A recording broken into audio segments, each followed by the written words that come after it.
السلام علیکم dear reader and listeners, Urdu novels library میں آپ کا ڈھیر سارا ویلکم۔ میں ہوں ہدا ماجد اور آج میں آپ لوگوں کے لیے لمس محبت کی 4th ایپیسوڈ لے کر حاضر ہوئی ہوں۔ اگر آپ نے ابھی تک میرے چینل کو سبسکرائب نہیں کیا تو پلیز سبسکرائب کر دیں، لائک اینڈ شیئر کریں اور اپنی رائے کامنٹ باکس میں لازمی دیں، اور پلیز بیل آئیکن لازمی دبا دیا کریں تاکہ آپ لوگوں کو نوٹیفیکیشن مل جائے۔ پھر آپ لوگ کامنٹ باکس میں آ کے کہتے ہیں کہ جی نیکسٹ ایپیسوڈ، حالانکہ وہ اپلوڈ ہو چکا ہوتا ہے۔ چلیں اب سٹارٹ کرتے ہیں۔ راہیل کے سر پر پٹی بندھی تھی، اس کے ساتھ کمال صاحب اور اس کے سامنے شرافت جان بیٹھا تھا۔ اکرم نے شرافت خان کو پوری بات بتائی تھی، لیکن ابھی بھی راہیل مشکوک لگ رہا تھا۔ جی تو شروع سے بتائیے، راہیل کی طرف دیکھ کر کہا۔ راہیل نے سوالیہ نظروں سے اس کی طرف دیکھا۔ ہاں، اکرم نے مجھے مختصر سی بات بتائی تھی۔ آپ بتائیں، کیسے وہ شخص آیا، کیسے آپ نے اسے دیکھا، کیسے پکڑا اور کیسے آپ کے مضبوط تھی بازوؤں سے آزاد ہو گیا؟ راہیل کو انسپیکٹر پر غصہ آ رہا تھا۔ وہ ہر بار کی طرح اب بھی اسی پر شک کر رہا تھا۔ میں آپ کو بتاتا ہوں۔ آپ نہیں کمال صاحب۔ کمال صاحب ابھی بولے ہی تھے کہ شرافت خان نے انہیں ٹوک دیا۔ اس شخص کو آتے ہوئے تو راہیل صاحب نے دیکھا ہے، تو یہی بتائے گا کہ کیا ہوا تھا۔ راہیل نے اپنا غصہ کو ضبط کرتے ہوئے بات شروع کی۔ راہیل نے پوری بات شرافت خان کو بتانے لگا، اور شرافت خان خاموشی سے اس کی بات سنتا رہا۔ ٹھیک ہے، اب چلتا ہوں اور ارسم کی سیکیورٹی کے لیے 2 آدمی بھیج دیتا ہوں۔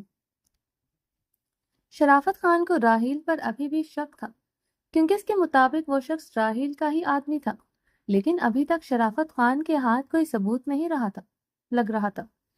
دوپہر کا کھانا دینے کے لیے مریم کے کمرے میں ایک شخص داخل ہوا اور کھانا رکھے باہر نکل گیا۔ مریم جائے نماز پر بیٹھی، نماز پڑھنے کے بعد دعا مانگ رہی تھی۔ یا اللہ، میرے ارسم کی حفاظت کرنا اور مجھے یہاں سے نجات دلا۔ وہ روتی ہوئی اللہ سے دعا مانگ رہی تھی جب اس کی نظر دروازے پر پڑی۔ دروازہ کھلا دیکھ کر وہ بھاگتی ہوئی دروازے کے پاس پہنچی۔ اس نے دروازہ کھول کر دیکھا تو وہ کھلا تھا۔ حیرت اور خوشی کے مارے وہ پاگلوں کی طرح بار بار دروازے کو دیکھ رہی تھی۔ ہوش آنے پر وہ کمرے سے باہر نکل گئی۔ دادو! انائزہ کو روحان کے نیند میں بڑبڑانے کی آواز آئی تو اس نے ڈائری بند کی اور روحان کے قریب ہوئی۔ دادو! وہ تیز تیز سانسیں لیتا ہوا دادو کہہ رہا تھا۔ روحان! انائزہ نے اس کے چہرے سے کمفرٹر اٹھا کر اسے پکارا۔ روحان! اس نے دوسری بار پکارنے پر بھی وہ ہوش میں نہ آیا۔ انائزہ نے اسے کندھے سے پکڑ کر ہلایا۔ روحان کے پکارتے ہی روحان نے آنکھیں کھولی اور حواس باختہ سا انائزہ کی طرف دیکھنے لگا۔ تم ٹھیک ہو؟ انائزہ نے پوچھا۔ روحان پہلے تو اس کی طرف دیکھتا رہا، پھر انائزہ کے قریب ہو کر اپنا چہرہ اس کی گردن میں چھپا لیا۔ انائزہ اس کے بالوں میں ہاتھ پھیر کر اسے ریلیکس کرنے لگی۔ اسے معلوم ہو چکا تھا روحان نے کوئی برا خواب دیکھا ہے۔ روحان نے انائزہ کو یوں جکڑا ہوا تھا جیسے اسے کھو دینے سے ڈر رہا ہو۔ کچھ دیر بعد روحان پرسکون ہو چکا تھا۔ انائزہ کی انگلیاں اب بھی اس کے بالوں میں چل رہی تھی۔ روحان! اس نے نہایت پیار سے پکارا۔ جی؟ وہ آہستہ سا بولا۔ ڈر گئے تھے؟ جی۔ برا خواب آیا تھا کیا؟ جی۔ کیا دیکھا تھا؟ دادو چھوڑ کر جا رہی تھی۔ انائزہ کو اپنی گردن میں روحان کے آنسو محسوس ہونے لگے۔ اچھا، تم پریشان مت ہو، میں ہوں نا تمہارے ساتھ۔ تو تم بھی چھوڑ گئی تو؟ روحان کی بات سن کر انائزہ نے اس کا چہرہ اپنے مقابل کیا۔ ایسا کبھی نہیں ہو سکتا، اس بات کو اپنے دماغ سے نکال دو، روحان کی طرف دیکھتی ہوئی بولی۔ روحان پریشان سا اس کی طرف دیکھ رہا تھا جب انائزہ نے اس کی پیشانی پر اپنے لب رکھے۔ روحان نے سکون سے آنکھیں بند کی۔ انائزہ روحان کو سینے سے لگائے لیٹ گئی اور ایک ہاتھ سے لیمپ آف کیا۔ چمکتے ہوئے سورج کی کرنوں سے کمرہ روشن ہوا۔ انائزہ اور روحان آنکھیں مسلتے ہوئے نیند سے بیدار ہوئے۔ گڈ مارننگ، انائزہ نے مسکرا کر کہا۔ روحان بھی اس کی طرف دیکھ کر ہلکا سا مسکرایا۔ روحان اٹھ کر بیٹھا تو انائزہ نے اس کا ہاتھ پکڑا۔ کہاں جا رہے؟ ٹیلی فون۔ اس نے اپنی گردن موڑ کر انائزہ کو دیکھ کر کہا۔ میں بھی آؤں؟ اس نے روحان کو آنکھ ماری۔ اس کی بات پر روحان اپنی معصوم آنکھوں کو کھولے اس کی طرف دیکھنے لگا۔ اس کے دیکھنے کے انداز پر انائزہ کو ہنسی آنے لگی۔ مذاق کر رہی ہوں؟ میری انوسینٹ ہبی۔ اس نے روحان کے رخسار کو ہاتھ کے انگوٹھوں سے کھینچا۔ روحان نے اپنا چہرہ آگے کیا اور انائزہ سے چھپ کر شرمانے لگا۔ انائزہ کو شک ہوا، وہ تیزی سے اٹھ کر بیٹھی اور اس کی طرف دیکھا۔ اوہ، تو شرمایا جا رہا ہے، وہ مسکراتی ہوئی بولی۔ اپنی چوری پکڑے جانے پر روحان نے اپنا منہ ایسا سیریس بنایا جیسے شرمانے کا پتہ ہی نہ ہو۔ وہ نہایت آرام سے اٹھا اور واش روم گھس گیا۔ اس کی اداکاری پر انائزہ نے لب دانتوں تلے دبایا۔ روحان؟ انائزہ پورے گھر میں روحان کو آوازیں لگاتی ہوئی ڈھونڈ رہی تھی۔ روحان، کدھر ہو تم؟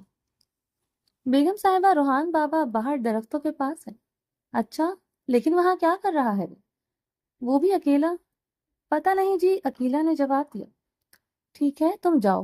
انائزہ گھر کے باہر درختوں والی جگہ پر آئی جہاں اسے روحان لکڑی کے بینچ پر بیٹھا ہوا دکھائی دیا۔ روحان، میں پورے گھر میں تمہیں ڈھونڈ رہی تھی، اور تم ہو کہ مجھے بنا بتائے یہاں بیٹھے ہو۔ انائزہ اس کے ساتھ بینچ پر بیٹھی۔ روحان خاموش بیٹھا رہا۔ اس نے انائزہ کی بات پر کوئی رد عمل نہ دیا۔ روحان، کیا ہوا؟ بات کیوں نہیں کر رہے؟ انائزہ اس کے قریب ہو کر بیٹھی۔ کوئی بات پریشان کر رہی ہے کیا؟ انائزہ کے سوال پر روحان نے اس کی طرف دیکھ کر نظریں جھکائیں۔ آج دادوں کی بہت یاد آ رہی ہے، میں ان کی قبر پر جانا چاہتا ہوں۔ انائزہ ایک طرف سے اداس ہوئی کہ روحان اپنی دادوں کو مس کر رہا ہے، دوسری طرف وہ خوش بھی ہوئی کہ آج روحان نے پہلی بار خود باہر جانے کا کہا ہے۔ تم پریشان مت ہو، تمہیں پتہ ہے نا تمہیں اداس نہیں دیکھ سکتی۔ ہم ابھی چلتے ہیں ان کی قبر پر، ٹھیک ہے؟ انائزہ نے اس کے نرم رخسار کو انگلیوں سے سہلایا۔ 1 گھنٹے بعد وہ اسے قبرستان لے آئی تھی۔ سنسان راستے کی وجہ سے روحان کو کسی قسم کی پریشانی نہیں ہوئی تھی۔ وہ دونوں گاڑی سے باہر نکل کر قبرستان کے اندر داخل ہوئے۔ قبروں پر نام پڑھتے ہوئے اور کچھ عقیلہ نے سمجھایا تھا، جس کی وجہ سے انہیں جلد ہی دردانہ بیگم کی قبر مل گئی تھی۔ روحان اپنی دادوں کی قبر دیکھ کر رونے لگا تھا اور زمین پر بیٹھ گیا۔ انائزہ نے کچھ دیر اسے رونے دیا تاکہ وہ دل کا بوجھ ہلکا کر سکے، پھر اسے کندھوں سے پکڑ کر کھڑا کیا۔ بس روحان، اب میں تمہیں اور روتا ہوا نہیں دیکھ سکتی۔ اس نے ہاتھ سے روحان کے آنسو صاف کیے۔ انائزہ نے اس کا ہاتھ پکڑا۔ تم اکیلے نہیں ہو، میں ہوں تمہارے ساتھ اور ہمیشہ تمہارے ساتھ ہی رہوں گی۔ روحان کچھ دیر اس کی طرف دیکھتا رہا، اگلے ہی پل وہ اس کے گلے سے لگ گیا۔ انائزہ نے اس کے گرد بازوؤں کی باڑ دی۔ کچھ دیر وہ دونوں یوں ہی کھڑے رہے، پھر انائزہ نے اسے کندھوں سے پکڑ کر الگ کیا۔ اب یہ کیوٹ سا فیس جو لٹکایا ہوا ہے، سیدھا کرو اسے، وہ مسکراتی ہوئی بولی۔ روحان بھی اس بات پر ہلکا سا مسکرا دیا۔ چلو تمہیں کہیں لے کر جاتی ہوں۔ کہاں؟ روحان نے پوچھا۔ سرپرائز، انائزہ نے مسکرا کر کہا اور اس کا ہاتھ پکڑ کر گاڑی کی طرف چلنے لگی۔ روحان، اپنی آنکھیں بند کرو۔ آدھا گھنٹہ ڈرائیو کرنے کے بعد انائزہ نے کہا۔ روحان نے سوالیہ نظروں سے اس کی طرف دیکھا۔ اوفو روحان، آنکھیں بند کرو نا۔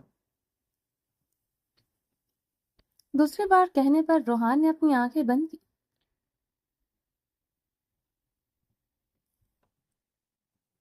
اب اگر تم نے آنکھیں کھولی تو اچھا نہیں ہوگا، سن لو، انائزہ نے دھمکی لگائی۔ روحان خاموشی سے اچھے بچوں کی طرح بات مانتے ہوئے آنکھیں بند کیے بیٹھا رہا۔ انائزہ نے گاڑی روکی۔ باہر مت نکلنا، میں خود تمہیں نکالوں گی، ٹھیک ہے؟ روحان نے جواب دیا۔ ٹھیک ہے۔ انائزہ گاڑی سے اتر کر روحان والی سائڈ پر آئی اور دروازہ کھول کر اسے پکڑ کر باہر نکالا۔ وہ بار بار روحان کی طرف دیکھ رہی تھی کہ کہیں اس نے آنکھیں تو نہیں کھولی۔ اس نے روحان کو ایک جگہ کھڑا کیا۔ چلو اب آنکھیں کھولو۔ روحان نے اپنی آنکھیں کھولی تو وہ مہبت سا اس جگہ کو دیکھتا رہ گیا۔ دور دور تک پھیلا سمندر، تیز ہوائیں جن کی وجہ سے پانی کی ایک کے بعد ایک اٹھتی ہوئی لہر اس منظر کو خوبصورت بنا رہی تھی۔ یہ بیچ ہے؟ اس نے حیرت سے انائزہ سے پوچھا۔ ہاں، انائزہ نے روحان کا ہاتھ پکڑا۔ روحان پھر سے اس منظر کو دیکھنے لگا۔ وہ اپنی زندگی میں پہلی بار بیچ دیکھ رہا تھا۔ یہ بیچ کی وہ جگہ ہے جہاں لوگ نہیں آتے۔ یہ میں نے آج ہی نیٹ سے سرچ کی ہے۔ اس کی بات پر روحان نے انائزہ کی طرف دیکھا۔ اچھا لگا نا یہاں آ کر؟ روحان نے اس بات میں سر ہلایا۔ چلو اب شوز اتارو، یہاں ننگے پاؤں چلنے کا اپنا ہی مزہ ہے۔ ان دونوں نے اپنا شوز اتارے اور ریت پر اپنے پاؤں رکھے۔ دھوپ بھی اچھی خاصی نکلی تھی، جس کی وجہ سے ٹھنڈی ہواؤں کا ان پر خاص اثر نہیں ہو رہا تھا۔ چلتے ہوئے انائزہ نے روحان کے ہاتھ کی انگلیوں میں اپنی انگلیاں پھنسائی۔ پتہ ہے روحان، مجھے شروع سے ہی بہت شوق تھا اپنے ہسبینڈ کے ساتھ بیچ پر آؤں گی، خوب انجوائے کروں گی۔ وہاں بھی بیچ ہے؟ روحان نے سوال کیا۔ ہاں، میں کراچی میں رہتی تھی، وہاں بھی سمندر ہے۔ بیچ پر بہت سے لوگ انجوائے کرنے آتے تھے۔ میں بھی بہت بار گئی ہوں، کبھی کبھار بابا کے ساتھ اور کبھی تانیہ کے ساتھ، اور آج تمہارے ساتھ۔ اس روحان کی طرف دیکھتے ہوئے کہا، آج کا دن میرے لیے بہت اسپیشل ہے۔ آج ہم دونوں باہر آئے ہیں، انجوائے کر رہے ہیں۔ تم خوش ہو نا روحان؟ خوش ہو؟ روحان مسکرایا۔ انائزہ مسلسل باتیں کر رہی تھی، مگر روحان اس کی باتیں کم اور اس طرف زیادہ دیکھنے پر توجہ دے رہا تھا۔ تیز ہوا سے انائزہ کے بال بار بار اس کے چہرے پر آ رہے تھے اور وہ انہیں پکڑ پکڑ کر بار بار پیچھے کر رہی تھی۔ اس کے بال پھر سے آگے آئے، مگر انائزہ نے انہیں پیچھے نہ کیا اور باتیں کرتی رہی۔ روحان پہلے تو اس کی طرف دیکھتا رہا، پھر خود بخود اس کا ہاتھ انائزہ کی طرف بڑھا۔ اس نے انائزہ کے بالوں کو اس کے چہرے سے پیچھے کیا اور اس کے رخسار پر ہاتھ رکھے اسے دیکھنے لگا۔ انائزہ کی چلتی زبان کو ایک دم سے بریک لگی۔ وہ ایک دم روحان کے قریب آئی اور اس کی آنکھوں میں دیکھنے لگا۔ انائزہ نے اپنا چہرہ روحان کے قریب کیا۔ وہ روحان کا رد عمل دیکھ رہی تھی۔ روحان اس بار پیچھے نہیں ہوا تھا، نہ ہی اس نے اپنا رخ بدلا تھا۔ انائزہ 2 سیکنڈ اس کے ہونٹوں کو چوم کر پیچھے ہوئی۔ وہ روحان کی طرف دیکھ رہی تھی۔ روحان آنکھیں بند کیے کھڑا تھا۔ انائزہ نے اس کی دھک دھک کرتے دل پر ہاتھ رکھا اور پھر سے اس کے قریب ہوئی۔ اس نے اپنے ہونٹوں کو پھر سے روحان کے ہونٹوں سے ملایا۔ کچھ دیر تک اس کی سانسیں اپنے اندر اتارنے کے بعد وہ الگ ہوئی۔ روحان نے آہستہ سے اپنی آنکھوں کو کھولا، مگر انائزہ سے نظریں نہ ملائیں۔ انائزہ نے سر اس کے سینے پر رکھا اور بازوؤں کو اس کے گرد حائل کیا۔ شام ہونے تک وہ دونوں گھر آ گئے تھے۔ دونوں فریش ہو کر فارغ ہوئے۔ آج تو مجھے ابھی سے بھوک لگ گئی، انائزہ نے بالوں کو سمیٹتے ہوئے کہا۔ تمہیں بھوک لگی ہے؟ روحان نے اس بات میں سر ہلایا۔ چلو پھر کوکنگ میں کروں گی، بہت مزے کی کوکنگ کرتی ہوں میں۔ اس کی بات پر روحان نے بس اسے دیکھتا رہا۔ اچھا، تم کیا کھاؤ گے؟ جو تم کھاؤ گے۔ میرا تو پاستا کھانے کا موڈ ہو رہا ہے، میں بھی کھا لوں گا۔ اچھا تم پھر ویٹ کرو، میں ابھی بنا کر لاتی ہوں۔ انائزہ کہتے ہوئے کمرے سے باہر نکل گئی۔ وہ کچن میں کھڑی پاستا بوائل کر رہی تھی جب روحان کچن میں داخل ہو۔ ارے تم یہیں آ گئے، میں آ جاتی کچھ دیر تک۔ روحان خاموشی سے اس کے پاس آ کر شیلف سے ٹیک لگائے کھڑا ہو گیا۔ انائزہ جان تو گئی تھی کہ روحان کا اب اس کے بغیر گزارا ممکن نہیں، لیکن خاموش رہی۔ جب تک وہ پاستا بناتی رہی، روحان ایک سیکنڈ کے لیے بھی اس سے نظر نہیں ہٹی تھی۔ روحان کے دل ہی دل میں بے چین ہو رہا تھا کہ انائزہ اسے توجہ کیوں نہیں دے رہی۔ پاستا بن چکا تھا، لیکن انائزہ نے اس کی طرف ایک بار بھی نہ دیکھا اور نہ ہی کوئی بات کی، جس کی وجہ سے روحان کا منہ کسی ناراض بچے کی طرح پھول چکا تھا۔ وہ کچھ کہے بنا کچن سے باہر نکل کر روم میں چلا گیا۔ انائزہ اس کی حرکت پر مسکرائی اور پاستا پلیٹ میں ڈالتی ہوئی کچن سے باہر نکل گئی۔ وہ کمرے میں داخل ہوئی تو روحان منہ پھلائے بیٹھا تھا۔ انائزہ نے اسے دیکھ کر اپنی ہنسی بمشکل کنٹرول کیا۔ دیکھنے میں تو بہت ہی ٹیسٹی لگ رہا ہے، آ جاؤ روحان، مل کر کھاتے ہیں۔ روحان خاموش بیٹھا رہا۔ روحان آ جاؤ نا، مجھے صبر نہیں ہو رہا، مجھے بھوک نہیں ہے، اس نے پھولے ہوئے منہ کے ساتھ جواب دیا۔ انائزہ کو اس وقت بہت ہی کیوٹ لگ رہا تھا۔ تھوڑی دیر پہلے تو تمہیں بھوک لگی تھی نا، لیکن اب نہیں ہے، وہ ایک طرف دیکھتا ہوا بول رہا تھا۔ انائزہ پلیٹ اٹھائے اس کے پاس بیڈ پر آئی۔ دیکھو، میں ہم دونوں کے لیے ہی ایک پلیٹ لائی ہوں۔ روحان نے ایک نظر پلیٹ کی طرف دیکھا۔ بھوک تو اسے بھی بہت لگ رہی تھی، لیکن اپنی ناراضگی کو یاد کرتے ہوئے اس نے پھر سے نظروں کا زاویہ بدلا۔ روحان کھاؤ نا، مجھے تو بہت بھوک لگ رہی ہے، مگر تم کھانا شروع کرو گے تو میں کھاؤں گی نا۔ نہیں کھاؤں گا۔ ارے میرا بیبی ناراض ہے۔ انائزہ نے اپنی ہنسی دبائی۔ بیبی نہیں ہوں میں، وہ ناراضگی سے بولا۔ اچھا تو پھر کیا ہو؟ بڑا لڑکا ہوں۔ اس نے ابھی تک انائزہ کی طرف نہیں دیکھا تھا۔ او ہو، تو جناب بڑے لڑکے ہیں، انائزہ نے مسکراتے ہوئے کہا۔ اس کی بات کا مطلب سمجھتے ہوئے روحان کے کان کھڑے ہوئے۔ کیا مطلب؟ روحان نے آنکھیں مٹکاتے ہوئے انائزہ کی طرف دیکھ کر کہا، مطلب وہی جو تم سمجھ رہے ہو۔ وہ ہنسنے لگی۔ ایسا نہیں ہوں میں۔ وہ شرم سے لال ہوا۔ اس کا چہرہ دیکھ کر کمرے میں انائزہ کا قہقہ گونجا۔ اف، میرا حبی کتنا کیوٹ ہے۔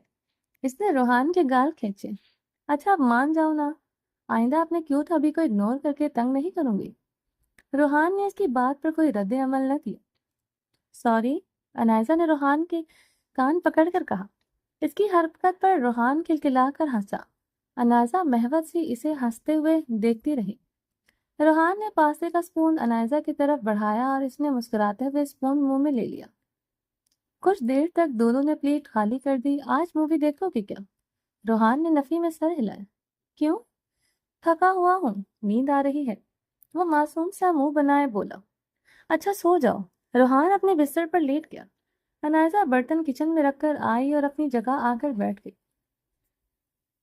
روحان سو چکا تھا۔ انائزہ نے محبت سے اس کی پیشانی پر لب رکھے۔ اب اس کا ارادہ ڈائری پڑھنے کا تھا۔ ماسی مریم کمرے سے باہر نکلی۔ آس پاس دیکھتے ہوئے اس نے اپنے قدم آگے بڑھائے۔ وہ ڈر رہی تھی، لیکن اس کے لیے سنہری موقع تھا یہاں سے بھاگنے کے لیے۔ اگر وہ اپنے مقصد میں کامیاب ہو گئی تو اس کے سامنے ایک روشن زندگی تھی، اور اگر وہ ناکام ہو گئی تو ہو سکتا ہے ڈیول اس کو ساری عمر قید کر کے اس کی زندگی کو سیاہ بنا دے۔ اپنے دوپٹے کو سنبھالتی ننگے پاؤں وہ حال عبور کر چکی تھی۔ حواس باختہ حالت میں وہ جوتا پہننا بھی بھول چکی تھی۔ اب وہ اس راہداری میں تھی جہاں تقریباً 8 کمرے تھے۔ وہ ڈر رہی تھی کہیں ان کمروں میں سے کوئی نکل نہ آئے۔ بے آواز قدموں سے وہ راہداری سے گزری۔ اب اسے بڑے ہال سے گزرنا تھا جہاں پچھلی بار بہت سے لڑکے جم کر رہے تھے۔ وہ اللہ کو یاد کرتی ہوئی آگے بڑھی۔ پورا ہال خالی تھا۔ مریم کو اپنی آنکھوں پر یقین نہیں آ رہا تھا۔ شاید قسمت اس پر مہربان ہونے۔ اس نے ایک بار پیچھے مڑ کر دیکھا اور پھر اپنا رخ آگے کیا۔ اگلے لمحے وہ ہال کے دروازے پر تھی جو کہ پہلے ہی کھلا تھا۔ وہ گھر آیا تھا یا کچھ اور کافی الجھا ہوا تھا۔ وہ عجیب قسم کا تھا، مریم کو سمجھ نہیں آ رہی تھی۔ اب وہ کس رخ بھاگے؟ یہاں کھلا آسمان نظر آ رہا تھا، لیکن اس جگہ کا دروازہ اسے نہیں مل رہا تھا۔ مریم کو وہ کمرہ بھی دکھائی دیا جہاں اسے پہلی بار رکھا گیا تھا۔ ایک پکڑے جانے کا خوف، دوسرا دروازے کا نہ ملنا۔ مریم مزید گھبرانے لگی۔ اسے کسی کے قدموں کی آواز سنائی دی تو وہ بھاگتی ہوئی ایک دیوار کے پیچھے چھپ گئی۔ ایک سیاہ لباس والا انسان اندر کی جانب گیا اور ہاتھ میں کلہاڑی لیے واپس آیا۔ اسے دیکھ کر مریم کا سانس بند ہونے لگا۔ وہ اسی جگہ چھپی رہی۔ کلہاڑی سے ظاہر ہو رہا تھا کہ وہ آج بھی کہیں کسی کام کو پورا کرنے جا رہی ہے۔ اس کے جانے کے بعد 3 آدمی اندر آئے اور کچھ دیر گزرنے تک وہ واپس نہیں آئے، جس سے مریم کو شک ہوا کہ وہ شاید اس کی نگرانی کے لیے رکے ہوں گے۔ اب مریم کا زیادہ دیر یہاں رکنا مناسب نہ تھا۔ اسے جلد از جلد یہاں سے بھاگنا تھا۔ اس نے تیزی سے باہر کا دروازہ ڈھونڈنا شروع کیا، مگر یہاں تو کوئی دروازہ نہ تھا۔ وہ اپنے ناکام ہونے پر رونے لگی۔ پتہ نہیں کبھی یہاں سے نکل پائے گی بھی یا نہیں۔ ڈھونڈو اسے کہاں گئی، ورنہ ڈیول ہمیں جان سے مار دے گی۔ مریم کو ایک لڑکے کی آواز آئی۔ وہ جلدی سے کھڑی ہوئی۔ وہ یہاں سے باہر نہیں نکلی ہوگی۔ اسے باہر جانے کا راستہ نہیں پتا، وہ اندر ہی ہے۔ دوسرا لڑکا بولا۔ مریم چھپنے کے لیے بھاگنے لگی۔ وہاں بہت سے کمرے اور راہداریاں تھیں۔ مریم کو سمجھ نہیں آ رہا تھا کہاں جائے۔ وہ ایک راہداری میں گھس گئی۔ راہداری کافی لمبی تھی، مریم بس بھاگتی چلی گئی۔ وہ سانس لینے کے لیے رکی تو اسے دو راستے دکھائی دیے۔ اللہ کو یاد کرتی ہوئی وہ ایک طرف اندر چلی گئی۔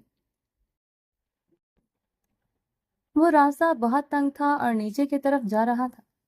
مریم کو وہاں سے خوف بھی بہت آ رہا تھا۔ جیسے جیسے وہ نیچے کی طرف جا رہی تھی، روشنی کم سے کم ہوتی جا رہی تھی۔ وہ مسلسل اللہ کا ذکر کر رہی تھی۔ وہ راستہ کہیں پر تو آ کر رکنا ہی تھا۔ 10 منٹ اندھیرے میں چلتے رہنے کے بعد مریم کو تھوڑی سی روشنی دکھائی دی۔ اس کے چلنے میں تیزی آنے لگی، جیسے امید کی کرن دکھائی دی ہو۔ وہ اختتام پر پہنچی تو اوپر کی جانب ایک جگہ سے ہلکی ہلکی سی روشنی نظر آ رہی تھی۔ اس نے دھکا لگایا تو لکڑی کا ڈھکن اوپر کی جانب اٹھا۔ مریم نے اسے سائڈ پر کیا تو اندر کی جگہ روشنی سے نہا گئی۔ روشنی خوشی سے مریم کی آنکھوں سے آنسو نکلنے لگے۔ وہ باہر نکلی تو عجیب جھاڑیوں جیسا علاقہ تھا۔ مریم نے یہ جگہ پہلے کبھی نہ دیکھی تھی، لیکن وہ وہاں سے بھاگ آئی تھی۔ اب یہاں سے بھاگنا شاید اس کے لیے آسان تھا، لیکن شاید مریم اس علاقے کو نہیں جانتی تھی۔ نہ جانے یہ کون سی جگہ تھی، وہ پاگلوں کی طرح بس بھاگتی ہی چلی جا رہی تھی۔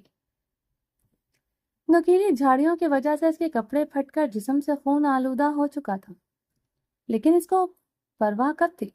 وہ جلد از جلد یہاں سے نکل کر اپنے گھر جانا چاہتی تھی۔ مسلسل 2 گھنٹے بھاگ لینے کے بعد وہ ایک خشک پیڑ کے ساتھ ٹیک لگا کر بیٹھی۔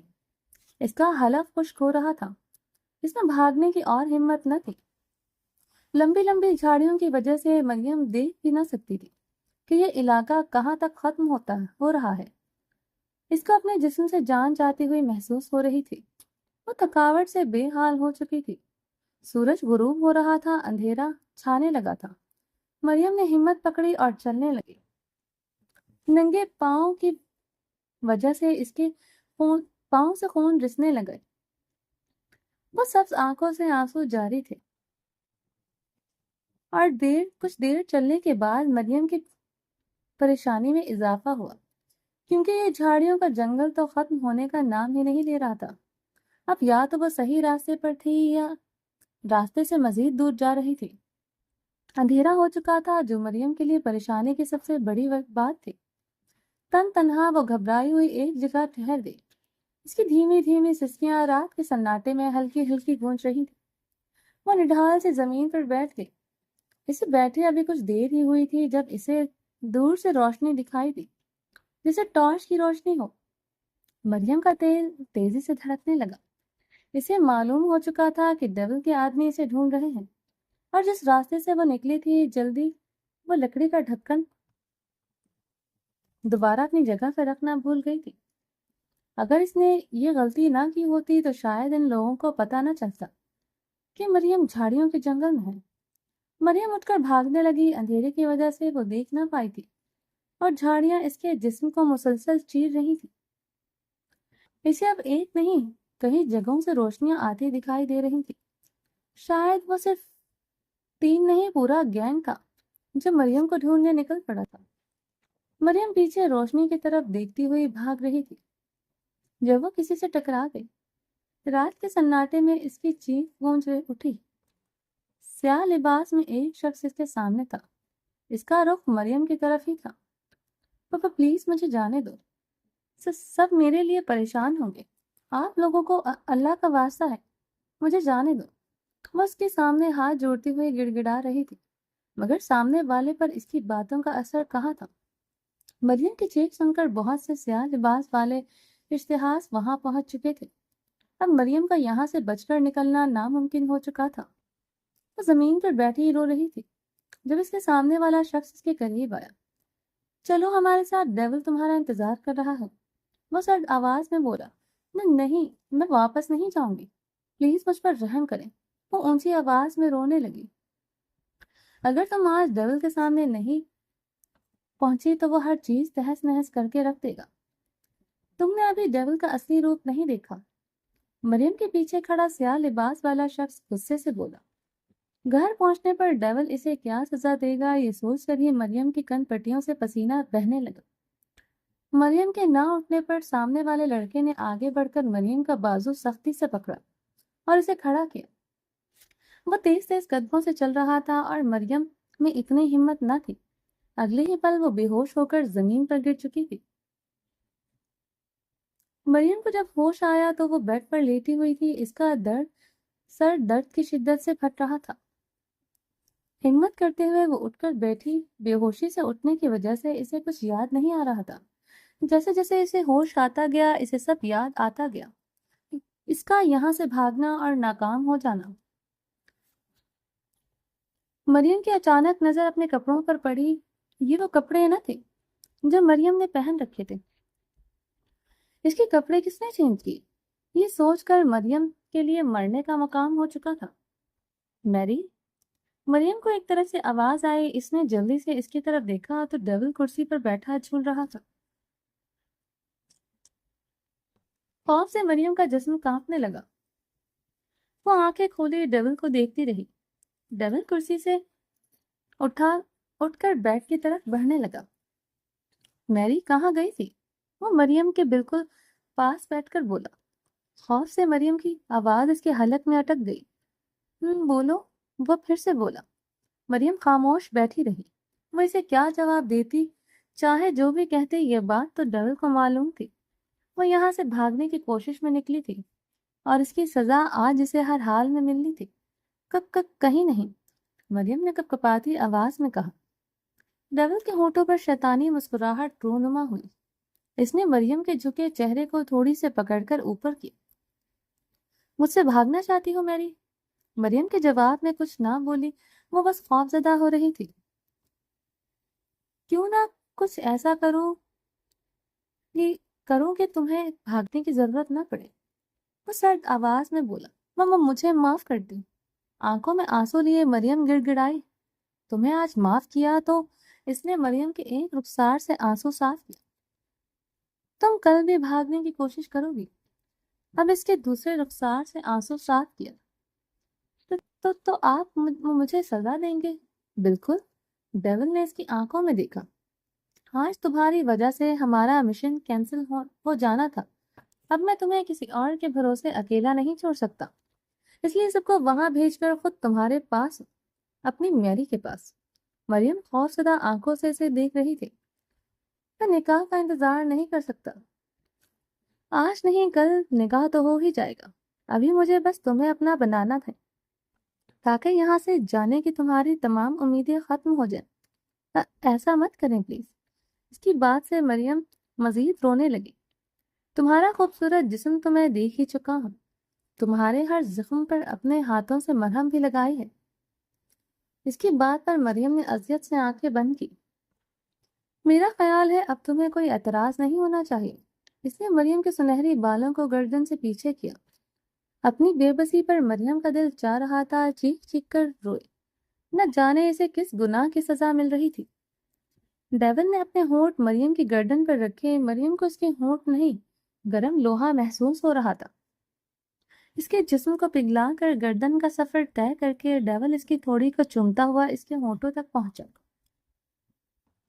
اس کے لمس میں شدت تھی، جیسے واقعی وہ مریم کو سزا دے رہا ہو۔ کچھ دیر بعد وہ پیچھے ہوا تو مریم کے ہونٹ سے خون رسنے لگا۔ اس نے اپنے دونوں ہاتھوں سے مریم کا چہرہ لیا اور اس کے آنسو صاف کر کیے۔ اس نے نرمی سے مریم کو بیڈ پر لٹایا اور اس پر حاوی ہوا۔ نہیں مریم، تم اتنی آسانی سے ہار نہیں مان سکتی۔ یہ گھٹیا شخص اپنے گندے ارادوں میں جیت نہیں سکتا۔ مریم نے دل میں سوچا اور ایک وقت کے لیے اپنے خوف سے باہر نکلی۔ ڈیول اس کی گردن میں اپنا لمس چھوڑنے پر مصروف تھا۔ مریم نے آس پاس دیکھا تو اسے سائڈ ٹیبل پر پڑا کانچ کا گلدان نظر آیا۔ مریم نے ڈیول کا ساتھ دینا شروع کیا۔ اس کے بالوں میں ہاتھ پھیرتی ہوئی وہ اسے مدہوش کرنے کی کوشش کر رہی تھی۔ کچھ دیر بعد وہ ڈیول پر حاوی ہوئی۔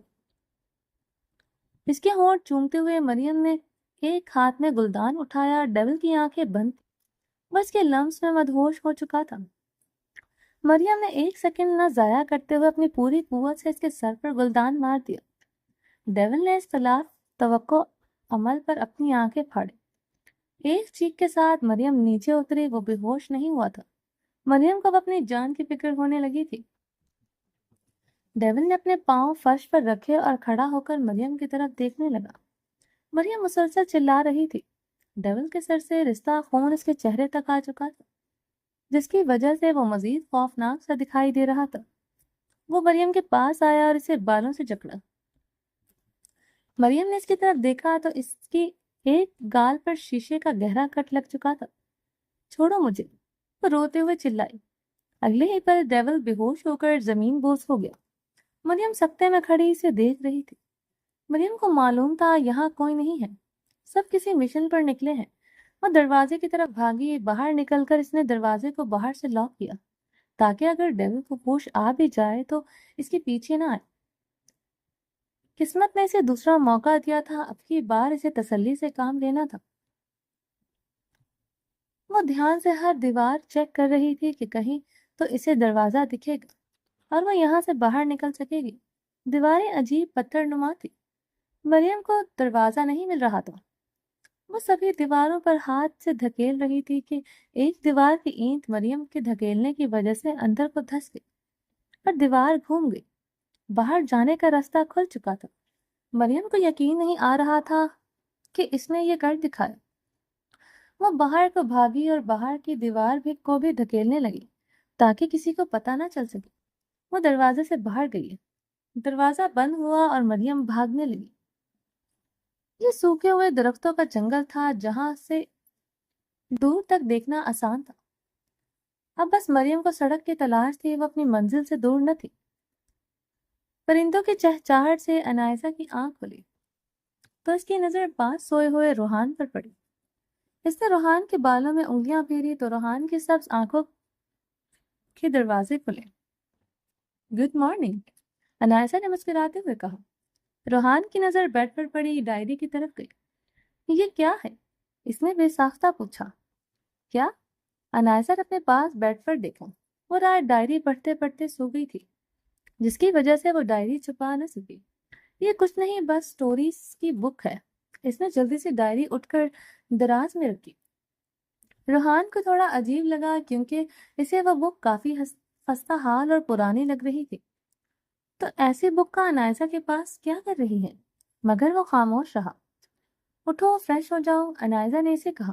روحان اٹھ کر واش روم چلا گیا اور انائسہ نے دروازہ لاک کیا تاکہ روحان ڈائری نہ اٹھا سکے۔ انائسہ فریش ہونے کے بعد طبیعت خراب ہونے کا بہانے سے بیڈ پر لیٹ گئی۔ روحان لان کا چکر لگا کر واپس کمرے میں آیا تو انائسہ سر پر ہاتھ رکھے لیٹی ہوئی تھی۔ وہ اسے دیکھ کر پریشان ہوا۔ روحان، میری طبیعت کچھ ٹھیک نہیں ہے، تم عقیلہ سے کہو مجھے ناشتے میں سوپ بنا دے۔ انائسہ نے پلان بنایا تھا کہ یوں طبیعت خراب کا بہانہ لگا کر وہ روحان کو ملازموں سے بات کرنے پر مجبور کرے اور اس طرح سے وہ آہستہ آہستہ روحان کا لوگوں سے ڈر ختم ہوگا۔ روحان پریشان ہوا۔ یہ پریشانی انائسہ کی طبیعت بگڑنے کی نہیں تھی بلکہ عقیلہ سے مخاطب ہونے کی تھی۔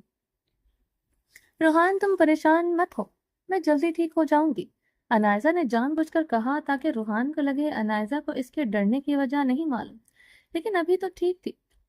آخر روحان نے بھی دماغ میں آئی بات پوچھ لی۔ ہاں، اچانک ہی خراب ہو گئی طبیعت؟ طبیعت کا کیا ہے، کبھی بھی خراب ہو سکتی ہے نا؟ انائسہ نے بیماروں والی خوب ایکٹنگ کی۔ خیر، روحان پریشان حالت سا کمرے سے باہر نکل کر اس کا رخ کچن کی جانب تھا۔ کچن کے پاس کھڑے ہو کر اس نے 7-8 لمبے لمبے سانس لیے مگر اندر جانے کی ہمت پھر بھی نہ ہوئی۔ وہ تقریباً 26 سال کا تھا اور ان 26 سالوں میں اس نے ایک بار بھی عقیلہ یا شفیق سے بات نہ کی تھی۔ عقیلہ انائسہ کو کھانے کا کہنے کے لیے کچن سے باہر نکلی جب سامنے ہی روحان کو پریشان کھڑا دیکھ کر حیران ہوئی۔ روحان بابا، آپ یہاں، کچھ چاہیے کیا؟ روحان کی ہتھیلیاں نم ہونے لگی۔ یہ تو وہ جانتا تھا کہ عقیلہ اور شفیق اس کا بہت خیال رکھتے ہیں، مگر جو اس کے اندر خوف تھا وہ اس کی وجہ سے وہ کسی سے بات نہ کر پایا تھا۔ روحان بابا، عقیلہ نے پھر سے مخاطب کیا۔ روحان نے اپنا خشک حلق تر کیا اور بمشکل آواز نکالی، وہ انائسہ کے لیے سوپ بنا دے۔ اتنا کہتے ہی وہ 1 منٹ بھی نہ رکا اور کمرے کی طرف بھاگ گیا۔ عقیلہ ہکی بکی ہوتے ہوئے روحان کو دیکھ رہی تھی۔ اسے اپنی سماعت پر یقین نہیں آ رہا تھا کہ آج پہلی بار روحان نے اس سے بات کی ہے۔ ادھر روحان کمرے کا دروازہ بند کر کے لمبے لمبے سانس لے رہا تھا۔ عنایتا نے اس کی حالت کو نوٹ کیا، لیکن جان بوجھ کر آنکھ پر بازو رکھے لیٹی رہی، جیسے اس نے روحان کو دیکھا ہی نہ ہو۔ اس کی حالت سے وہ جان چکی تھی کہ وہ عقیلہ سے بات کر آیا ہے، اگر نہ کی ہوتی تو اب بھی کنفیوژن کی حالت میں ہوتا۔ عقیلہ بھاگتی ہوئی شفیق کے پاس آئی۔ شفیق کو خوشی سے چلا رہی تھی۔ ارے کیا ہو گیا، کیوں آسمان سر پر اٹھا رکھا ہے؟ شفیق بیٹھا پودوں کو پانی دیتا ہوا بولا۔ شفیق تمہیں نہیں پتا آج کیا ہوا ہے؟ تم سنو گے تو تم بھی خوشی سے پاگل ہو جاؤ گے۔ ہے بھائی، ایسا کیا ہو گیا؟ شفیق کھڑا ہوا۔ آج روحان بابا نے مجھ سے خود بات کی ہے۔ کیا؟ شفیق غیر یقینی کی حالت میں شفیق کے رونگٹے کھڑے ہونے لگے۔ ہاں خدا کی قسم سچ کہہ رہی ہوں، ابھی 2 منٹ پہلے ہی بات کی ہے۔ مجھے یقین نہیں ہو رہا، عقیلہ ایسے کیسے؟ اللہ نے عنایتا بیگم کو فرشتہ بنا کر روحان بابا کی زندگی میں بھیجا ہے۔ ان کے آنے سے روحان بابا میں کتنا اچھا بدلاؤ آ رہا ہے۔ کاش آج بڑی بیگم صاحبہ زندہ ہوتی تو کتنا خوش ہوتی۔ عقیلہ کی آنکھیں نم ہونے لگی۔ ٹھیک کہتی ہو تم، اگر وہ زندہ ہوتی تو خوشی سے ڈھیروں چیزیں غریبوں میں تقسیم کرتی۔ تو دیر کس بات کی ہے شفیق، ان کے حصے کا کام ہم کریں گے۔ آج ہی قریب لوگوں میں اناج بانٹو۔ ہاں انشاءاللہ یہ نیک کام میں آج ہی کر دوں گا۔ عقیلہ کمرے میں سوپ اور روحان کے لیے ناشتہ دے گئی۔ روحان، عنایتا نے پکارا۔ روحان نے اس کی طرف دیکھا۔ مجھے سوپ پلا دو، چکر آ رہے ہیں، میں خود نہیں پی سکوں گی۔ کچھ سوچتے ہوئے روحان ہاتھ میں سوپ لیے اس کے پاس آ کر بیٹھا۔ عنایتا بیڈ سے ٹیک لگائے بیٹھی تھی۔ اسے چمچ بھر کر عنایتا کی طرف بڑھایا۔ عنایتا بڑے آرام سے سوپ پی رہی تھی۔ ایک ایک چمچ کر کے اس نے سوپ ختم کر لیا۔ روحان ادھر سے صاف کر دو۔ عنایتا نے اپنے ہونٹ کی طرف اشارہ کیا جس پر سوپ لگا تھا۔ روحان نے ٹشو سے اس کا ہونٹ صاف کیا اور اٹھ گیا۔ جلدی ناشتہ کر لو، پھر مجھے لان میں لے کر جانا، فریش ایئر لینے کو دل کر رہا ہے۔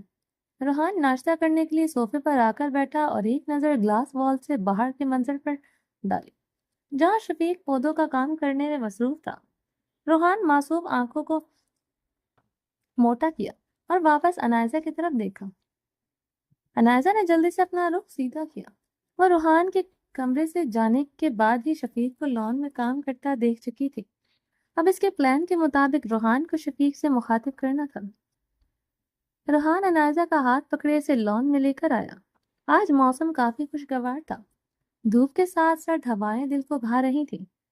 وہ دونوں لکڑی کے جھولے پر بیٹھے جو عنایتا نے کمرے کے فرنیچر کے ساتھ ہی ڈیلیور کروایا تھا۔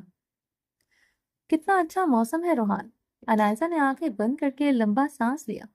روحان خاموش رہا، لیکن ایک نظر عنایتا کی طرف ضرور دیکھا۔ کتنے اچھے پھول لگے ہیں نا؟ اس نے لان میں لگے مختلف اقسام کے بے شمار پھولوں کی طرف دیکھ کر کہا۔ مجھے وہ والا توڑ کے لا دو۔ عنایتا نے چھوٹا مگر کھلا ہوا سفید پھول کی طرف اشارہ کیا۔ روحان نے وہ سفید پھول توڑ کر عنایتا کو دیا۔ خوبصورت۔ عنایتا نے پھول کو بالوں میں اٹکا لیا، جو روحان کو بہت اچھا لگا تھا۔ بہت۔ روحان نے عنایتا کی طرف دیکھتے ہوئے کہا، جس کا مطلب عنایتا جان چکی تھی۔ روحان وہ کس چیز کا پیڑ ہے؟ عنایتا نے ایک طرف دیکھا۔ کون سا؟ روحان نے اس کی طرف دیکھا۔ ارے وہ وائٹ والا، وہ چھوٹا سا۔ ہاں ہاں وہی والا، وہ بادام کا پیڑ ہے۔ بادام کا؟ واؤ، اس پر بادام لگے ہیں کیا؟ اتنے چھوٹے پر کیسے لگیں گے؟ اس کی بات پر روحان مسکرایا۔ ارے ہاں میں بھی نا۔ عنایتا نے اپنے ماتھے پر ہاتھ مارا۔ جانتی تو وہ سب تھی، مگر صرف روحان سے زیادہ باتیں کروانے کا بہانہ تھا۔ یہاں امرود کا پودا ہے کیا؟ عنایتا کچھ دیر بعد بولی۔ امرود؟ روحان نے اپنا منہ بگاڑا۔ کیوں، تمہیں پسند نہیں؟ عنایتا نے اس کے بگڑے ہوئے منہ کو دیکھ کر پوچھا۔ بالکل نہیں۔ کیوں؟ لیکن مجھے تو بہت پسند ہے۔ چھوٹے چھوٹے کچے امرود کاٹ کر اوپر نمک مرچ ڈال کر لیمن نچوڑ کر جب کھائیں تو آہا ہا مزہ آ جاتا ہے۔ عنایتا مزے لیتی ہوئی ایسے بتا رہی تھی جیسے وہ واقعی اس وقت امرود کھا رہی ہوں، اور روحان مزے سے اس کی باتوں کو انجوائے کر رہا تھا۔ روحان کیوں نہ ہم یہاں امرود کا پودا لگوائیں؟ ٹھیک ہے، روحان نے جواب دیا۔ اچھا تم ایسا کرو، جاؤ شفیق کو کہو آج ہی یہاں امرود کا پودا لگائے، اور جب پودا لینے جائے گا تو میرے لیے امرود بھی لیتا آئے گا۔ کیا؟ روحان پریشان ہوا۔ ہاں بھائی، تم اور کون بھلا؟ انائزہ نے آنکھیں کو پھیلایا۔ تم کہو۔ روحان کی بات پر انائزہ اسے دیکھتی ہی رہ گئی۔ کیا میں کہوں؟ دیکھو نا، وہ کتنی دور بیٹھا ہے اور میں بیمار ہو کر کیسے اتنی دور چل کر جاؤں؟ اس نے ساتھ ہی بیماروں والا منہ بنایا۔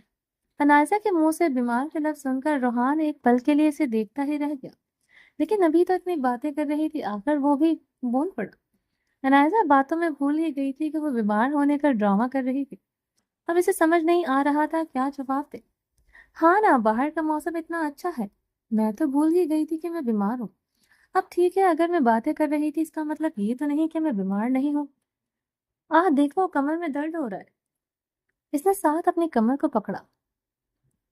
روحان پریشان سا اس کی باتیں سن رہا تھا، جسے شک ہوا کہ دال میں کچھ کالا ہے، مگر وہ معصوم اس سے پوچھ نہ سکا، اس ڈر سے اگر وہ واقعی ہی بیمار ہوئی تو کہیں وہ اس سے خفا نہ ہو جائے۔ جاؤ نا روحان، اسے کہو۔ روحان کھڑا ہو کر ہوا، اب کبھی وہ شفیق کی طرف دیکھ رہا تھا، کبھی انائزہ کی طرف۔ انائزہ، اسے کہہ ہی دے، رہنے دو جانے کو، لیکن انائزہ بھی انجان بنی اپنے کمر کو پکڑی ہوئی بیٹھی رہی۔ چھوٹے چھوٹے قدم اٹھاتا ہوا شفیق کے پاس کھڑا ہوا۔ شفیق خاموشی سے اپنے کام میں مصروف تھا۔ روحان کو اب یہ بھی سمجھ نہیں آ رہا تھا وہ شفیق کو کیا کہہ کر پکارے۔ اس نے کبھی اس سے بات کی ہو تو ہی پتا ہونا۔ کچھ دیر کھڑے رہنے کے بعد بھی روحان میں بولنے کی ہمت نہ ہوئی۔ وہ واپس مڑا اور گھر کے اندرونی حصے پر چلا گیا۔ ارے یہ کہاں چلا گیا؟ انائزہ بڑبڑائی۔ کچھ دیر بعد روحان باہر نکلا اور شفیق کی طرف جا کر کچھ قدم دور کھڑا ہوا۔ یہ کیا کر رہا ہے؟ انائزہ سوالیہ نظروں سے اس کی طرف دیکھ رہی تھی، جب اگلے ہی پل اس کا حیرت سے منہ کھلا رہ گیا۔ روحان نے شفیق کی طرف ایک کاغذ پھینکا تھا جو شفیق نے اٹھا کر پڑھنا شروع کیا۔ انائزہ کے لیے یہ ایک عدد امرود کا پودا اور کھانے کے لیے ایک چھوٹے چھوٹے اور کچے امرود لے آئے۔ شفیق نے پڑھ کر پہلے ان کی طرف دیکھا اور پھر انائزہ کی طرف۔ روحان کے بچے، تم اتنے بھی معصوم نہیں جتنا میں تمہیں سمجھتی تھی۔ اپنا پلان فیل ہونے پر انائزہ ہاتھ مسلتی رہ گئی۔ کوئی بات نہیں، اگلی بار تو میں تمہیں بلوا کر ہی رہوں گی۔ روحان انائزہ کے پاس آ کر بیٹھا۔ کہہ آئے شفیق کو وہ انجان بنی کہہ دیا۔ روحان نے نظریں جھکائے جواب دیا۔ اس کے کہہ پر انائزہ نے دانت پیسے۔ اب طبیعت کیسی ہے؟ روحان نے اس کی طرف دیکھا۔ ہاں، بہتر ہوں۔ شفیق امرود لے آیا تھا، چھوٹے چھوٹے اور کچے امرود، جیسا کہ روحان نے اسے لکھ کر دیا تھا۔ انائزہ نے امرود کاٹ کر نمک مرچ چھڑک کر اوپر لیمن نچوڑا اور پلیٹ لیے کمرے میں روحان کے پاس آ گئی۔ آ جاؤ روحان، کھائیں، بڑے مزے کے ہیں۔ نہیں، مجھے پسند نہیں۔ روحان نے میگزین پر سر جھکایا ہوا تھا۔ اچھا کوئی بات نہیں، میں اکیلی کھا لیتی ہوں۔ اس نے فروٹ فراک سے امرود کا ٹکڑا منہ میں رکھا۔ It's delicious. وہ مزے سے منہ چلاتی ہوئی کچے امرود کو کڑچ کڑچ کر رہی تھی۔ روحان نے ایک نظر اس کی طرف دیکھا، آخر اسے ان کچے امرود میں کیا ڈیلیشیس لگ رہا تھا۔ وہ ایک کے بعد ایک ٹکڑا اٹھاتی ہوئی پلیٹ خالی کرنے میں مصروف تھی۔ اب روحان کا بھی دل کرنے لگ گیا تھا، یہ ڈیلیشیس چیز چیک کر کے تو دیکھیے کیسی ہے۔ وہ کھسک کر انائزہ کے قریب ہو گیا، جس سے انائزہ سمجھ گئی تھی کہ وہ کیا چاہتا ہے۔ اس نے فوک میں سے امرود کا ٹکڑا روحان کی طرف بڑھایا۔ اب دیکھنا تمہیں کتنا ٹیسٹی لگے گا، انائزہ مزے سے بولی۔ روحان نے ٹکڑا منہ میں لیا اور چبانے لگا۔ اب اس کے منہ سے بھی انائزہ کی طرح کڑچ کڑچ کی آواز آ رہی تھی۔ انائزہ غور سے اس کی طرف دیکھ رہی تھی تاکہ روحان کے فیس ری ایکشن سے معلوم ہو سکے اسے امرود کیسے لگے۔ روحان ٹکڑا کھانے کے بعد واپس اپنی جگہ پر آ گیا۔ ہیں؟ کیا ہوا؟ اچھا نہیں لگا؟ انائزہ حیران۔ لڑکیوں کے کھانے والی چیز ہے، روحان نے پھر سے میگزین کھولتے ہوئے کہا۔ ہا ہا ہا۔ اس کی بات پر کمرے میں انائزہ کا کہکا گونجا۔ رات سونے کے وقت انائزہ نائٹ ڈریس پہنے واش روم سے باہر آئی۔ روحان اوپر کمفرٹر لینے لگا تھا جب اس کی نظر انائزہ کے ڈریس پر پڑی۔ گرے وائٹ کلر کا ملائم چمکتا ہوا ڈریس جو اس کے گھٹنوں تک آ رہا تھا۔ روحان نے اسے ایسے ڈریس میں دیکھ کر فوراً نظروں کا رخ بدلا اور کمفرٹر میں گھس گیا۔ انائزہ ڈریسنگ ٹیبل کے آگے کھڑی ہوئی اور ہاتھوں کی پر لوشن لگانے لگی۔ وہ ابھی بھی روحان کی طرف دیکھ رہی تھی۔ فارغ ہونے کے بعد روحان کی طرف آئی اور کمفرٹر اٹھائے لیٹنے لگی۔ روحان ایک دم سے اچھل کر بیٹھا۔ تم یہاں کیوں لیٹ رہی ہو؟ میری جگہ اور میرا کمفرٹر ہے۔ انائزہ نے اس کا بکلایا ہوا لہجہ نوٹ کیا۔ تو کیا ہو گیا؟ ہسبینڈ ہو میرے، کیا میں تمہارے کمفرٹر میں نہیں سو سکتی؟ انائزہ نے معصوم سا منہ بنایا۔ ٹھیک ہے، سو جاؤ۔ روحان کے اتنی آسانی سے ماننے پر انائزہ کو شوق لگا، لیکن اگلے ہی پل اسے دوسرا شوق لگا۔ روحان بڑے آرام سے انائزہ کے کمفرٹر میں گھس چکا تھا۔ آج تو تمہیں نہیں چھوڑوں گی، انائزہ نے دل میں کہا اور اس کی طرف بڑھی۔ روحان کو جیسے ہی شک ہوا کہ انائزہ اس کی طرف آ رہی ہے تو اس نے دونوں سائڈ سے کمفرٹر کو اپنے نیچے دبا لیا۔ یہ دیکھ کر انائزہ کا منہ کھلا کا کھلا رہ گیا۔ واہ، اتنی تو بیویاں بھی اپنے شوہروں سے نہیں چھپتی ہوں گی جتنا میرا شوہر مجھ سے چھپتا ہے۔ انائزہ منہ میں بڑبڑائی، جو کہ کچھ حد تک روحان کو سمجھ آ چکی تھی، مگر ابھی اس پر اثر بھی نہ ہوا۔ انائزہ نے اسے سر سے پاؤں تک دیکھا تو پاؤں والی سائڈ سے کمفرٹر ڈھیلا تھا۔ وہ دانتوں تلے لب دباتی ہوئی اس سائڈ آئی اور کمفرٹر اٹھا کر اندر گھسنے لگی۔ اس کی حرکت پر روحان کی سب آنکھیں پھیلی۔ انائزہ کھسکتی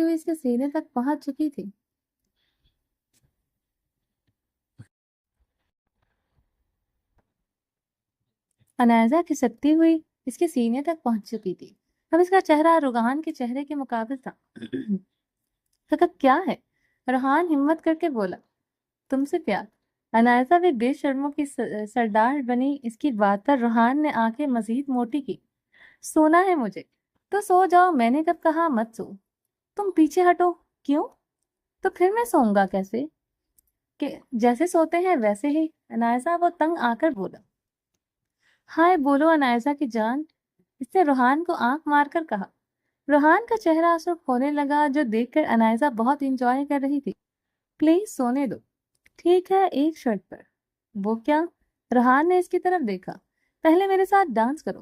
لیکن مجھے ڈانس نہیں آتا۔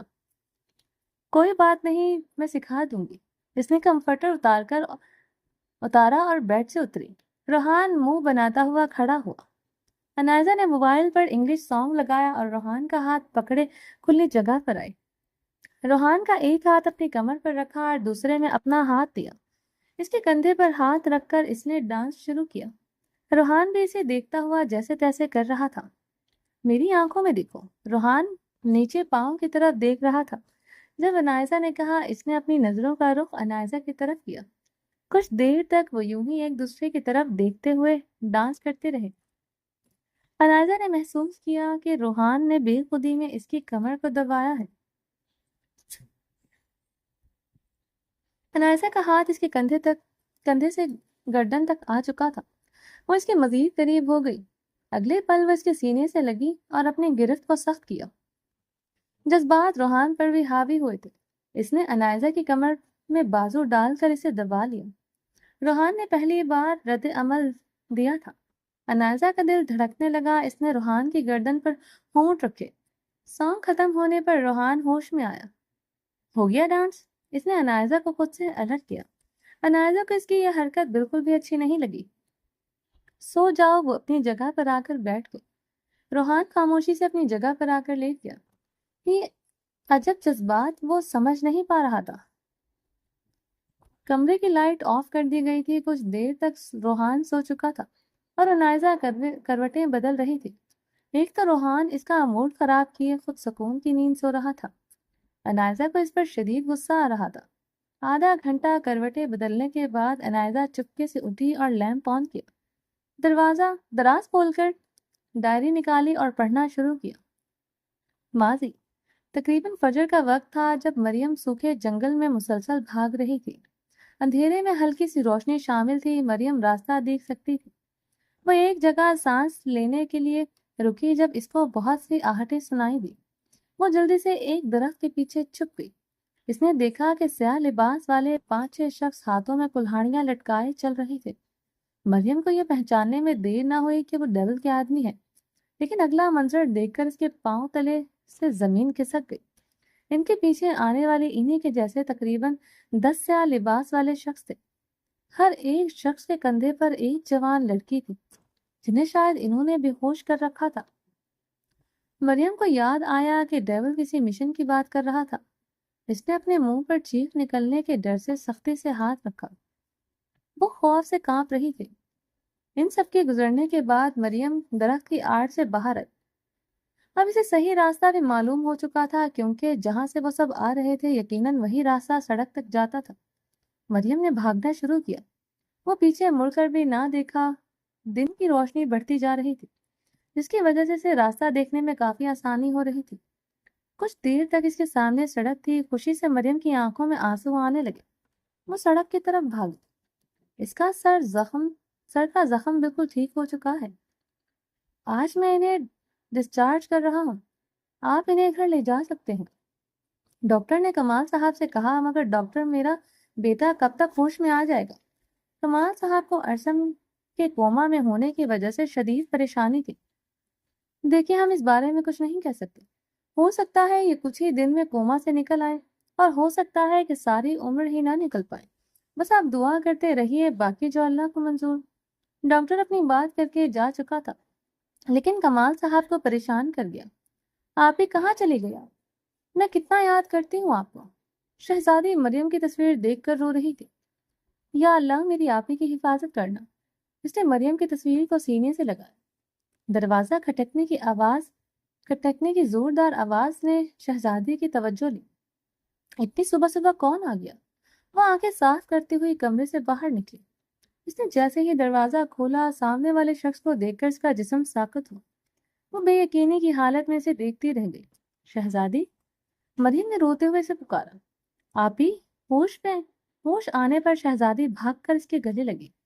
وہ دونوں بلند آواز سے رو رہی تھی۔ کمرے میں بیٹھے جمال صاحب اور صفیہ بیگم پریشانی سے باہر بھاگ گئے۔ کہاں چلی گئی تھی آپ؟ شہزادی ہچکیاں لیتی ہوئی بولی۔ مریم کی نظر اپنے ماں باپ پر پڑی۔ وہ شہزادی سے الگ ہوئی اور ان کی طرف بھاگی۔ امی جان، وہ روتی ہوئی ان کے سینے سے لگ گئی۔ صفیہ بیگم کو یقین نہیں آ رہا تھا کہ ان کی بیٹی مریم، جس کے لیے وہ دن رات دعائیں مانگ رہے تھے، آج وہ ان کے سامنے ہے۔ مریم کو خود سے الگ کر کے اس کی طرف دیکھا، جیسے یقین کرنا چاہ رہے ہوں کیا یہ واقعی وہی مریم ہے۔ وہ بے یقینی سے اس کا چہرہ چھو کر دیکھ رہی تھی۔ مریم میری بچی، یقین آنے پر وہ دیوانہ وار مریم کا منہ چومنے لگی۔ جمال صاحب بے بس سے ٹوٹے ہوئے باپ کی طرح سر جھکائے کھڑے تھے۔ ابو، مریم نے انہیں پکارا۔ جمال صاحب چہرے پر ہاتھ رکھ کے رونے لگے۔ مریم نے آگے بڑھ کر ان کے چہرے سے ہاتھ ہٹایا۔ ابو جان، مت روئے، وہ روتی ہوئی بولی۔ جمال صاحب نے اپنی بیٹی کو سینے سے لگایا اور ان کے رونے کی آواز بلند ہو چکی تھی۔ مریم نے نہا کر کپڑے بدلے اور شہزادی نے اس کے زخموں پر مرہم لگائی۔ صفیہ بیگم نے مریم کو بہت مشکل سے کھانا کھلایا تھا، ورنہ وہ جب سے آئی تھی بس روئی جا رہی تھی۔ کمال صاحب کی حویلی سے شفیق نے آ کر خبر دی کہ ارسم کو گھر لے آئے ہیں۔ جمال صاحب کمرے میں داخل ہوئے اور بتایا، ابو جان، مجھے ابھی ارسم کے پاس لے چلیں۔ مریم نے پھر سے رونا شروع کیا۔ لیکن مریم، تم اپنی حالت دیکھو، تم بیمار ہو۔ ابھی تو ہم سب نے تمہیں جی بھر کر دیکھا بھی نہیں ہے۔ ابھی یہاں رہو ہمارے پاس۔ صفیہ بیگم نے کہا، امی، میرا جانا بہت ضروری ہے، بلکہ آپ سب بھی میرے ساتھ چلیں اور وہیں رہیں۔ یہاں آپ سب محفوظ نہیں ہیں، کبھی بھی کچھ بھی ہو سکتا ہے۔ جمال صاحب نے صفیہ بیگم کو مریم سے سوال جواب کرنے پر روک دیا تھا، کیونکہ مریم کی جو حالت تھی، ابھی اس سے کسی قسم کے سوال کر کے وہ اسے مزید پریشان اور خوفزدہ نہیں کرنا چاہتے تھے۔ لیکن آپ ہی، یہاں ہمیں خطرہ کیسے ہو سکتا ہے؟ شہزادی نے کہا۔ مریم کو یاد آیا کہ راحیل شہزادی کو بھی پھنسانے کے چکر میں تھا۔ یہ سوچ کر اس کی پریشانی میں اضافہ ہوا۔ امی جان، ابھی اور اسی وقت آپ سب میرے ساتھ چچا جان کے گھر چلیں۔ ہم یہاں محفوظ نہیں ہیں۔ وہ مجھے ڈھونڈتے ہوئے یہاں ضرور آئے گا۔ چلیں جی، امید ہے آپ کو یہ ایپیسوڈ بہت پسند آئی ہوگی۔ اگر آپ نے ابھی تک میرے اس چینل کو سبسکرائب نہیں کیا تو پلیز سبسکرائب کر دیں، لائک اینڈ شیئر کریں اور اپنی رائے کمنٹ باکس میں لازمی دیں۔